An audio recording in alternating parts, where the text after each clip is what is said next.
ให้อันเจ้าซื้อจังไรก็เนาะซื้อปุ๋ยน้องผู้นั้นเด้น้องนางน้องปุ๋ยกับน้องนางอายุจักปีได้ฉัน15กับ16 ปีเอื้อยบ่ผู้นั้นน้องเราให้เนาะพยานเฮาไป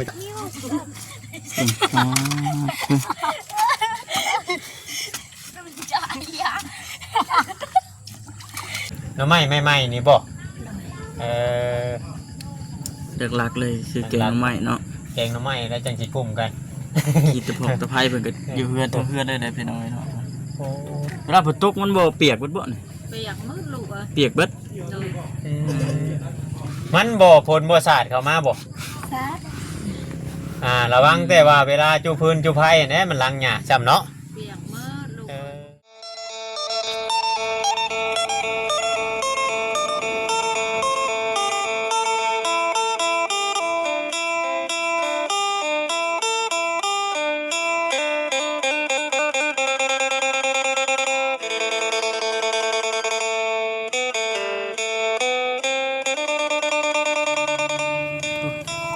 คุณทางนี้กำลังมัดเบ็ดอยู่ป่ะเนี่ย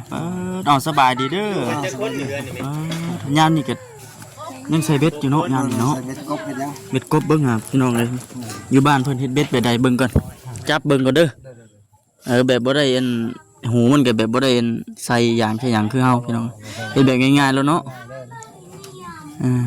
เฮ็ดปาดบักผักเท่านี้นี่ก็เกาะนี่เลยได้บ่ใส่ทางนี้ก็ได้เพิ่นเฮ็ดยังนะบ่ครับเบ็ดกบเบ็ดน้องอันนั้นน่ะยามนี่ก็มีบ่มียามนี่ล่ะกบเนาะกำลังมันเนาะยามอยู่เนาะแต่ว่าเกี่ยวเข่ากินยังมันเข่าฮู้บ่แม่นบ่ก็ฮู้ก็ออกได้ตามหัวตามเซ่เบิ่งเห็นปะสบายดีเอาพี่น้องไอ้คนอื่นก็ทักทายสบายดีเด้อพี่น้องเด้อเนาะทักทายสบายดี FC กันเบิดสุขคนพี่น้องเบิ่งก่อนไปเบิ่งการใช้ชีวิตวิถีชาวบ้านน้องๆเพิ่นก่อนพี่น้องเนาะเอายังบ่อยากหาน้ำบ่ครับผมเคยหาน้ำลืมแล้วบ่แต่ข้าวตะกี้พุ่นติแต่ข้าวตะกี้นั่นโอ้ตักน้ำใส่โอ่งแต่อายุยังประมาณ13 ปีผมมันก็10 ปลายปีเลยเนาะพูดแล้วโอ้ยเช้าพุ่นได้ก่อนข่อยเคยหาบอยู่ได้ตะกี้ข่อยเคยหาบอยู่ตะกี้ข่อยก็ได้หาบน้ำใส่คูหาบก้าหาบเข่าไก่เถิบได้บอกครับฮะไก่เถิบช่างว่าแทบทั้งเขาบ่ทิศเขาบ่เซนว่าผมข่อยเห็นในคลิปบ่เซนให้อันเจ้าซื้อจังไรก็เนาะซื้อปุ๋ยน้องผู้นั้นเด้น้องนางน้องปุ๋ยกับน้องนางอายุจักปีได้ฉัน15กับ16 ปีเอื้อยบ่ผู้นั้นบ่เนี่ยน้องเจ้าผู้นี้เป็นเอื้อยเจ้า16น้อง15เดี๋ยวว่าคิดว่าน้อง16เอื้อย15ก่อนงงเอื้อย16น้อง15แปลว่าไล่หลังกันขึ้นไปนะเนาะ15 16ว่าจะว่า15ก่อนเมื่อกี้นี่เนาะ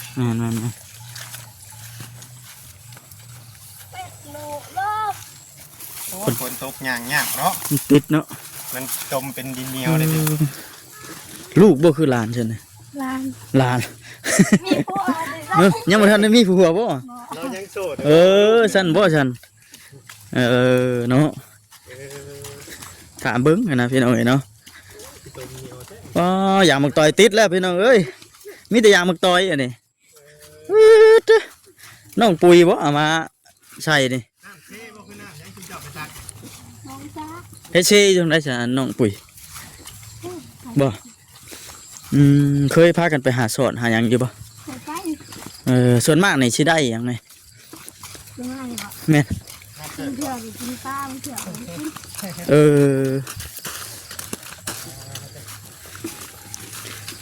เป็นเทือเลขพี่น้องเนาะที่ว่าทำยามักต่อยติดเลยนี่ยามักต่อยดึงไว้เทือเลขพี่น้องเนาะที่ว่าได้เข้ามาหมู่บ้านนี่บ้านอันนี้นะเพิ่นเอิ้นว่าจังไดก็บ้านจุดชุมบ้านพี่น้องเนาะโพดดีเนาะ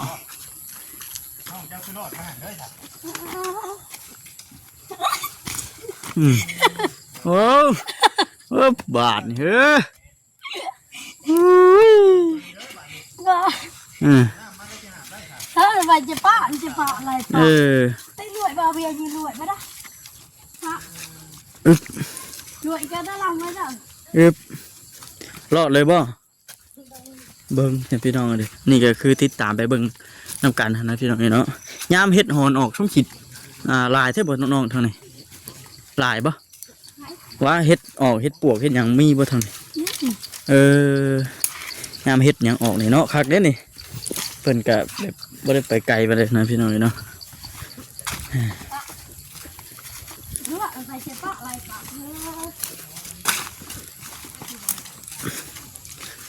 ไปติดตามเบิ่งกันตอนนี้ก็อยู่ในช่วงประมาณ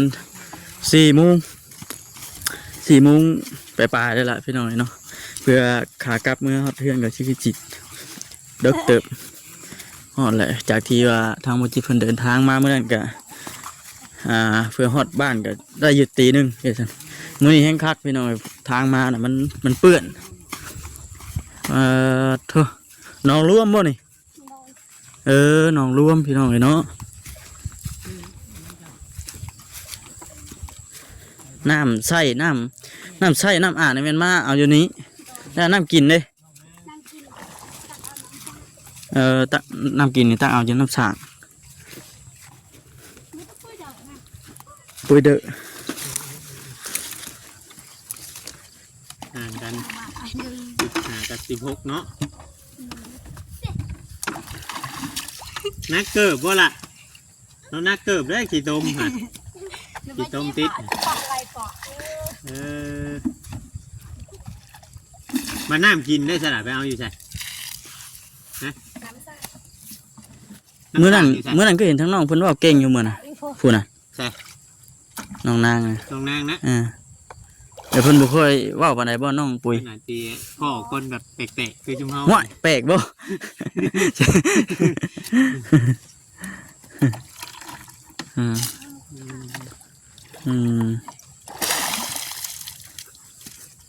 พ่อคนแบบแปลก คุยได้ว่าดังงก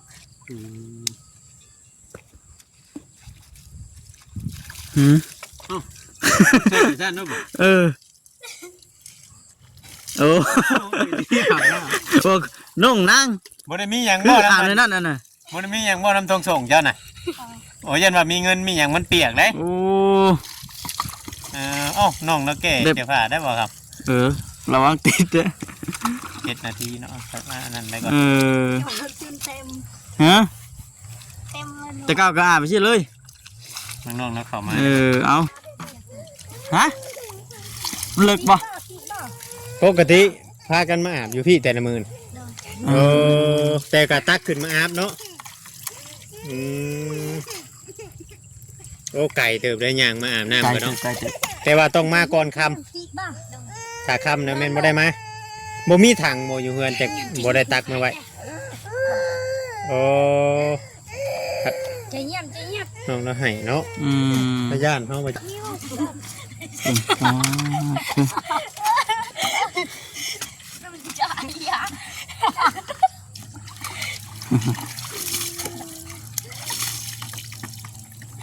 ตั้งไหนบาทนี่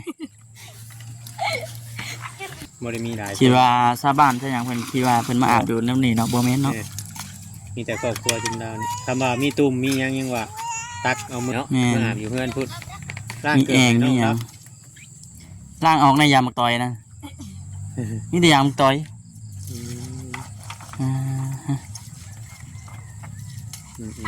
แบบชนบทพี่น้องเนาะชนบทเจ้าบ่ได้นั่นดอก คือว่านั่นอยู่คือ อาบน้ำน้อง อยู่กันจะค้นเฮือนจุมเจ้าเบิดตัวนี้บ่6 คนก็เห็นในคลิปคือว่าลูก10 คนไผลูก10 คนเข้าไปใช้ ครอบครัวเรานี่บ่ใช่ ฮะไปหาข้าว ไปหาข้าวไปเกี่ยวข้าว อ๋อไปเกี่ยวข้าวรับจ้างทั้งเบิดทั้งมวลน่ะลูกน่ะ10 คนมีเอื้อยชุมเจ้าบ่ อันนี้น้องหลาเจ้าบ่อยู่นี่สี่ไปนะ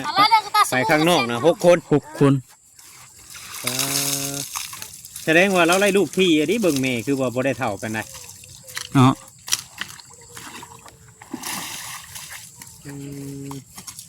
ก้าวมันมา ใช่เกิบให้น้องลูกเออ เรียวเจาะได้ไหนเจียวล่ะเจียวไหนเรียว ฮะไปฉันถ่ายให้กับ FC ได้เบิ่ง เวลาเดิมก็ ใส่ค่ำๆแม่นบ่ได้มาพอคนในครอบครัวเราน่ะ เธอพากัน1ข้าว1น้ำนะว่าน้องนางฮะ1น่ะบ่ข้าวภาษาลาวบางคำเพิ่นก็เข้าใจหรือว่าบางคำก็บ่เข้าใจบ่เนาะเพราะว่าอยู่แถวนี้บ่ค่อยเรียนเว้าภาษาลาวนั่นปานใดเนาะอันนั้นเป็นหลังจากที่ได้ยินทางน้องๆเพิ่นว่า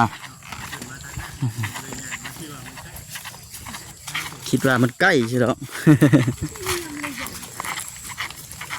บาทนี่ระวังกันของหัวล่มบึ้มโอ้ยได้ไปตักไม้อีกแล้วบาทปึ๊บโอ้ถ่ายน้องนี่ล่ะถ่ายน้องนี่ให้เราไปรอดทั่วทั้งเจ้าบางทีมาเอ้ยหาน้ำครับ ฝุ่นมืดฝนนะพี่น้องในทางครับเมื่อกันเลยมืดชุบมาแล้ว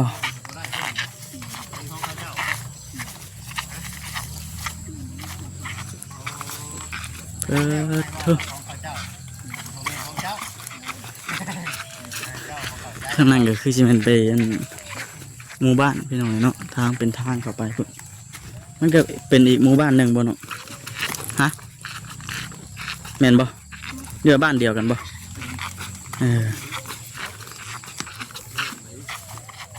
คุณไก่เติบพี่น้องเพื่อจะหอดเพื่อน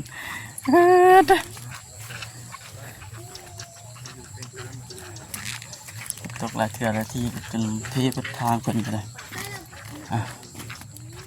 มีแต่ว่าเบิ่งชมไปน้ำกันเด้อพี่น้องเด้อเนาะ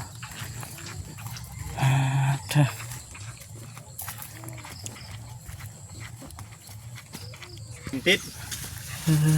ติดตีน คนน้อยน้องๆเพิ่นก็บ่ค่อยปากค่อยว่าเพิ่นดอกพี่น้องเนาะบางคำเพิ่นก็บ่เข้าใจได้เนาะบ่เวียงเนาะภาษาลาว เข้าใจเฮาเว้าปานใด แม่น โอ้พี่น้องเอ้ยนี่ฮู้ดิติดตีนเอาขี่เอายางมักตอยขึ้นรถบ่จิตก่อนย่างกระโตนี่ก็ยังบ่อยากรอดเนาะบ่คำเนาะแม่นค่อยน่ะรุ่นเบิ่งตอนมื้อไม่กระชั้นเจ้าครึ่งเงียงกว่าซั่น มันแบตมันเบิดเท่านึงเนี่ยมันบ่จะเตียนไฟอ่อนบ่นี่เวียงค่อยรุ่นว่าขาเมื่อนี่สิเป็นนี่ใดหั่นนะ ว่าสิรอดบ่ ว่าสิรอดบ่หรือว่านี่ใดหั่นนะพี่น้อง คือว่าเฮาต้องไปอัปเดตฐานไทยเราใหม่เนาะ แม่น เพราะว่าเฮายังบ่ได้ฐานไทยหยังเด้ไปเบิ่งบอลเพิ่นตั้งน้ำซื้อเสร็จเกือบก่อนเกือบบ่เนาะ นี่เด้พี่น้องครอบครัวที่ว่าอยู่นำกัน10 คนเฉพาะลูกบ่10 คน จังว่าแล้วจังถามมึงเพิ่น อันนี้ก็ยังบ่ทันฮู้เนาะ บ่ฮู้รายละเอียดแบบชัดเจนต้องถามมึงเพิ่นแค่นึงเนาะเพิ่นอยู่เพื่อนเพิ่นก็เป็นหลังหยาเด้ เนาะ หลังหยาเด้นี่สิ ขึ้นได้อยู่บ่ล่ะขึ้นได้บ่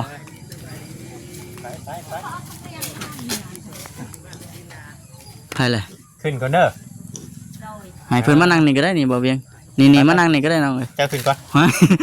ได้ขึ้นละ ไปขึ้นนะ เฮา ไปนั่งนำกัน ไป เบิ่งกันพี่น้องเนาะ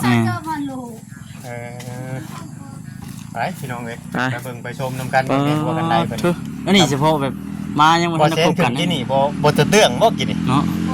กันได ฮะ กันดีวางหักกันได โอ้ผู้อันนั้นผู้เป็นแม่บ่น่ะโอ้นี่เด้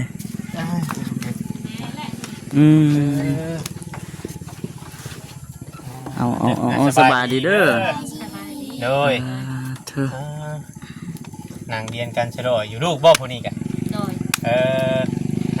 ติดไหมนี่จะข้อเชื่อเจ้าก็ได้ เด็ดเด้อ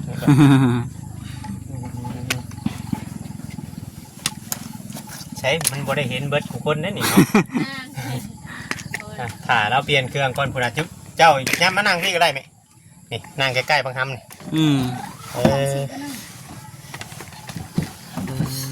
เธอ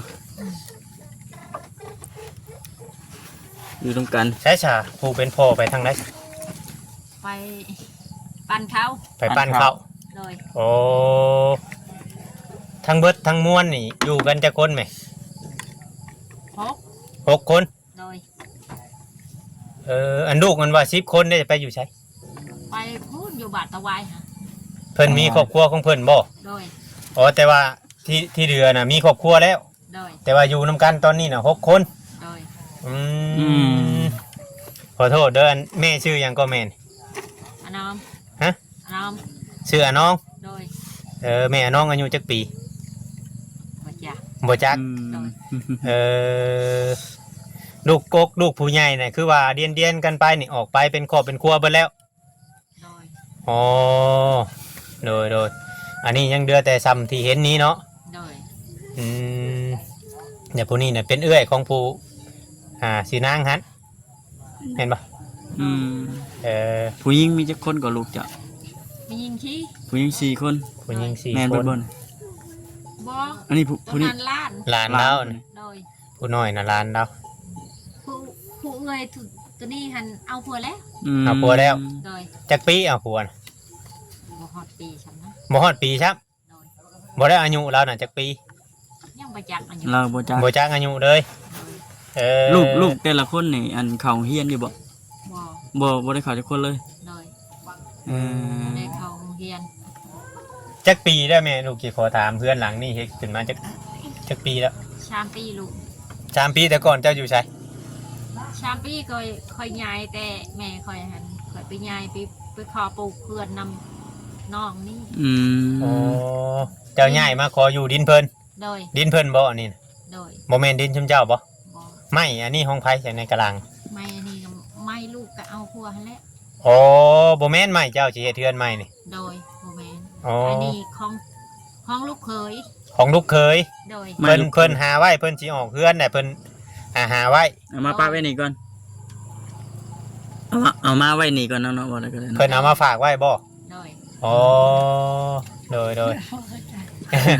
ยังบ่อยากเข้าใจปานใดเนาะ บ่เข้าใจปานใด เออ เป็นเอาเฮาเว้าไวเพิ่นบ่จักบ่ไวบ่ ไว้ เว้าไวโพด ต้องเว้าซ่าๆได้บ่ครับแม่ เออ เว้าซ่าๆเข้าน้ำได้ซะแม่ได้จักสอบอันเฮ็ดให้เฮ็ดนานี่ได้จักสอบละ นะ บ่ได้เฮ็ดบ่ บ่ได้เฮ็ดบ่มีนาบ่ โดย โอ้บ่มีนา ไม่มีนา มีแต่แบบว่าไปหารับจ้างเพิ่นนะเนาะ โดย ไปรับจ้างหาเกี่ยวเขา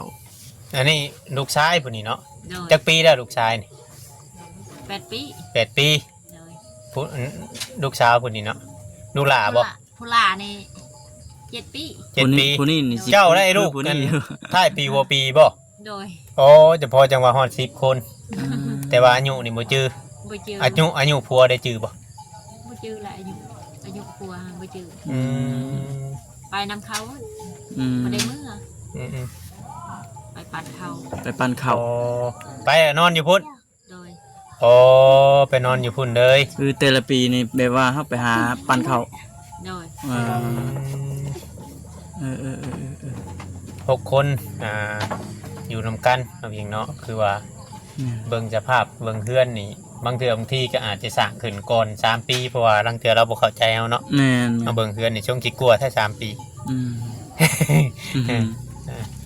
แต่ก่อนน่ะอยู่บ้านไหนก็จะบ่เจ้าชุมเจ้า ไปหัน ฮะ ไปอยู่บ้านนางแค่เขาเอาผัว บ้านหลังเคย เอาพัวอะไรเมื่ออยู่พุ่น มาอยู่ เอาผัวใครเอาผัวอยู่บ้านนางแค่หันเขาเมื่อคอยหันปะผัวบดเมื่อเหือนแม่นี่ ป้าผัวเมื่อเฮือนเมย์ เลย เออ ปะผัวหันเมื่อคนกับคนเกิกเด้ค คอยเอาคนกึกเด้ เจ้าเอาผัวคนกึก โดยมันเขียองค์ค่ะมันปากบ่เป็นออก อ่า อ๋อ มีที่มือเอาเลยทันจะได้อีช่างกะ เอาเจ้าคือเอาซะแต่เด็ก แบบนี้ เจ้าคือเอา โดย เป็นอันนั้นไปคุยกันนี่แหละจังไดมักกัน บ่ได้คุยกันบัดนี้เลยว่าพ่อแม่ทุกข์ยากก็เลยว่าเอา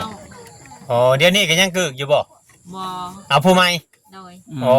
แต่เอากับคนกึกบ่ได้มีลูกบ่ นี่ลูกคนกึกนั่นแหละ ลูกคนกึกบ่เลยนี่ โดย เอาผู้ใหม่นี่บ่แม่นคนกึก บ่ มีลูกบ่ บ่ได้เอาลูก เอาแล้วบาดนี้อืม ยาและลูกลายแหละ เออบ่คนกึกก็บ่แม่นหยังดอกเอื้อยเฮาก็กึกคือกันแต่ว่าเราก็แต่ว่านั่นเนาะ แม่น เป็นผู้หญิงเอื้อยค่อยอืมแต่ลูกนี่บ่ได้กึกจักคนบ่ บ่ ครบเบิดเนาะ โดย คือว่าบริพิการจากคน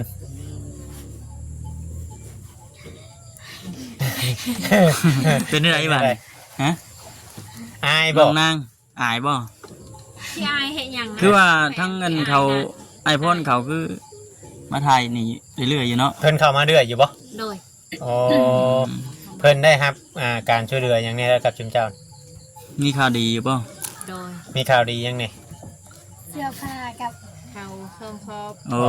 เสื้อผ้ากับข้าว ครอบ อืม อ๋อ ช่องเสื้อ ส่งเสื้อน้องๆนี่แหละเนาะ โดย เออ น้ำนี่ต้องไปอาบอยู่พุ่นคู่มือบ่ โดย โอ้บ่มีน้ำก๊อกน้ำหยังกับบ่มีเนาะ บ่บ่มี เออ อืม อันนี้คือว่ามาขออาศัยดินเขาเจ้าอยู่ โดย บ่แม่นดินเจ้า บ่ เออแต่ว่าผัวเราไปปั่นเขาพี่น้องปั่นเขานี่ไปรับจ้างเพิ่นบอก โดย เพิ่นเอาให้เนี่ยอะไร เขาให้เวลาอันนั้นเขาปิด สองปิด สองปิด ว่าคือว่าคือ มื้อหนึ่ง ข้าว บ่ ตะกี้ สองปิด ใช่อัน เออ มือ บ่เนี่ย มือสองปิด มือสองปิดไปเลยปิดไปเลย ปิดกระลุ่มนี่นะว่าบอก โดย อืม ปิดกลุ่มนั่นแหละ ว่าคืออันข้าวตะกี้อยู่ในบ้านเฮา ข้าวตะกี้แบบว่ามันเขาปิดกระป๋องมันบ่ อ่า เนาะ อ่า มันก็บ่อันนั้นปานใดหรอกพี่น้องเอ้ยเพิ่นบ่ ไปหาในไรเดียงลูกทั้งว่า10 คนไปหาในไรเดียงแต่ละมื้อนี่ โอ้ยก็ไปวันแบบนี้แหละ เอาบัดยามเล่งได้ใช่ ยามแรงก็ไม่มีแนวหา พากันเฮ็ดหยัง ห้าเขียดห้านั่นแหละขาย เอ จะ อ เลี้ยงลูกให้ใหญ่ เอาลูกไปหานำกันเลย โดย อืม เอาลูกไปหามกันเลี้ยงลูกให้ลูกใหญ่ บ่เอาอันผู้อันนี้น่ะบ่มีลูกเอากันจักปีแล้วกับผู้ใหม่น่ะบ่มีลูก 6 ปีแล้ว 6 ปีแล้วบ่มีลูก โดย คือว่าเบิดลูกบ่คือว่าเจ้ากินยา บ่ว่าอยาก ตั้งสิบ่เอาบ่ พอแล้วเนาะมันลายแล้วเนาะ หลายแล้ว เราบ่ได้ให้บ่ผัวน่ะบ่ได้ว่าบ่ มันมาทายแล้ว เราอยากได้อยู่เลยเนาะ ยังไงแหละว่าได้ลูกหัน อ๋อลูก อย่าเห็นช่างบ่ เออ เราอยาก เอา ได้ บ่ บ่ บ่กุ้มเลยทุกอย่างจะไปเอาก็ได้ แต่นี่ก็พอแหละมันหลายคนเนี่ยเนาะล่ะ ลูกก็ใหญ่แล้ว มันหลายคนเนี่ยเด้ เลี้ยงกุ้ง เลี้ยงบ่กุ้มเลยนี่ เลี้ยงบ่กู หาหยังสิช่วยแม่ใช่หาหยัง หาหน้ำไม้กับคือกิน หาหน้ำไม้กับคุณจิโร่ อื เอ ม อหา อาศัยหน่อไม้กับคุจิโร่นี่แหละเนาะเพราะว่านั้นเกี่ยวข้าวก็ได้ไปอยู่ละว่ารับจ้างมายัง ไป ไป ไปอยู่ได้มื้อเท่าไหร่ไปหลายคน ต้องปิด